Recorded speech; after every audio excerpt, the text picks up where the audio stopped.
Welcome to episode 2 of this tutorial. This time, let's look closer at the configuration of the controller and we'll see how to set up the right stick. First of all, we're going to create a new profile named Right Joystick.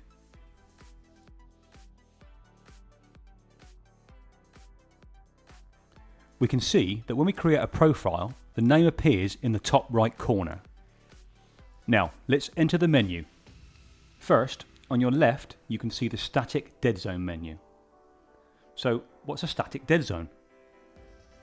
Well, it's an area of the joystick movement that won't react when you move the stick, and you can configure this zone in this interface. According to the reactivity you want, you can increase or reduce this zone. For example, if you are really aggressive on the stick and you want to have less movement, you can increase the radius of the dead zone circle that's positioned inside the total movement circle. Any movement in this area will now be ignored. But for now, we're going to put it back to the default value. Now, let's look at the response curve. As you can see, there are 3 colours representing the 3 zones. These 3 zones are relative to the amplitude of the stick. So what does that mean? Well, when the stick doesn't move, it's still in its static dead zone.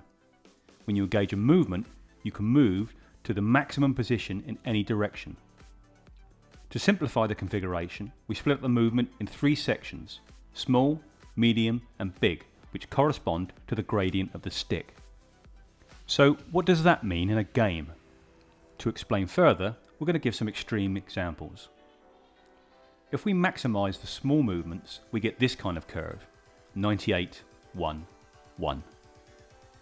This basically means even if you push the stick a long way, the console will only action a small movement.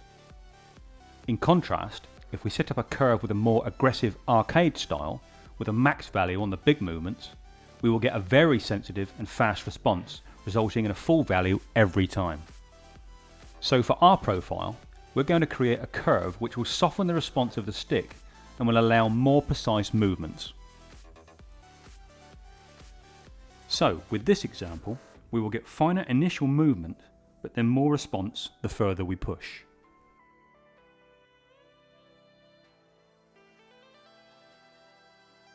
In every case, after each configuration change, we save the setting.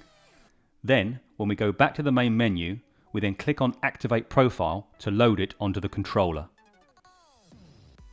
Thanks for watching, and see you soon on the rest of our tutorials.